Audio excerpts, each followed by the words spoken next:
violando o princípio do juiz natural, comprometendo a legalidade, comprometendo a imparcialidade do processo. Concorda? Não, concordo totalmente, porque você vê, quando você começa a somar, você tem uma nulidade aqui, outra ali, e o que acaba acontecendo muito são os recortes da realidade, né, que a gente vê, infelizmente, muitos juristas, especialistas, aos quais muitos eu tive aula, e grande parte dos advogados aqui do Brasil tiveram aula com essas pessoas também, né, tivemos palestras, cursos, livros, e aí hoje a gente vê esses juristas, eles falando em sentido contrário ao que eles falavam antes, ao que eles ensinam. Então, assim, você tem o juiz natural, você tem a questão do CEP, né, do foro privilegiado. O Supremo mudou a questão do foro agora, né, Daniel? Antes ele deveria dizer respeito ao mandato, depois não. Então, assim, se você vai somando as coisas, fica uma questão totalmente nula, né, de muitos vícios processuais. Só que a gente se pega e vê esses juízes que eram tão renomados, tão combatentes, né, especialmente na época da Lava Jato, onde cada nulidade, é importante dizer que na época da Lava Jato ocorreram muitas nulidades passíveis de se argumentar, evidentemente que não para se encerrar todo o processo, toda a investigação e todos serem soltos, e inclusive o Estado muitas vezes ter que indenizar essas pessoas. Talvez o caso mais sintomático seja do Sérgio Cabral. Agora, aqui é diferente, né? As nulidades ocorrem e a gente vê esses grandes juristas apoiando, eles fazem essa espécie de recorte da realidade. O maior exemplo me parece que seja o caso da cautelar, que é uma medida cautelar que o Jair Bolsonaro não poderia se comunicar, postar vídeos, ou mesmo os apoiadores em nome dele.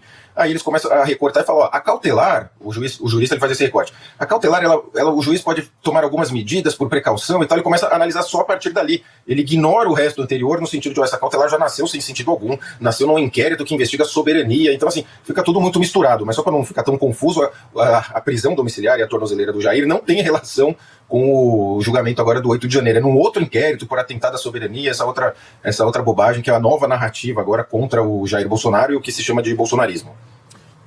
Pois é, Bellucci, talvez o ponto mais contestado também em relação a essa ação penal, dessa suposta tentativa de um golpe de Estado, é a condução de juízes parciais no processo, no curso desse processo. Acusações de parcialidade, por exemplo, que apontam até conflitos de interesse de ministros como o próprio Alexandre de Moraes, que é relator do caso, é vítima, é investigador do caso também. Cristiano Zanin, que é ex-advogado de Lula, e Flávio Dino, que já processou Bolsonaro, já chamou o Bolsonaro de o diabo, comprometendo essa imparcialidade do processo.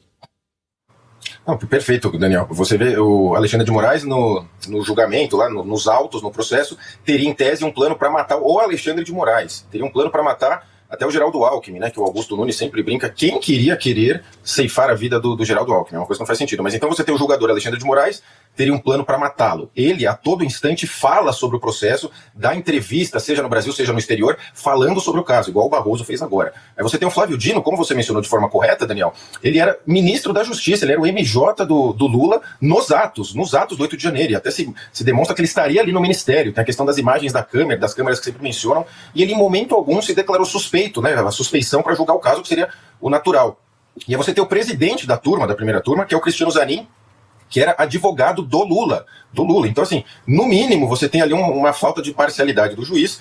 Agora, é importante lembrar que, principalmente, o Flávio Dino, ele foi aprovado pelo Senado. Inclusive, na sabatina do Senado, muitos votos de quem se diz conservador, de direita, ou mesmo apoiador fiel ao Jair Bolsonaro, ele foi aprovado, o Flávio Dino. Então, você tem essa sabatina protocolar no Senado, mas é importante deixar claro, o Senado aprovou esses julgadores. Não que o fato de aprovar os aprove para esse julgamento específico agora da tal insurreição com a presença de vendedor de algodão doce, mesmo de pipoqueiro. Mas assim, essa questão da imparcialidade salta aos olhos pelo grotesco da coisa, né? Como, e só para finalizar, a questão do Barroso, assim, talvez a mais gritante junto com a do Alexandre de Moraes, pelo fato de declarar a todo instante, assim como o Flávio Dino, né, já mencionou que era o diabo, que o bolsonarismo era a pior coisa do mundo, e ele falava isso em 1, 2, 3 anos, ele virou julgador desses casos, é realmente estarrecedor.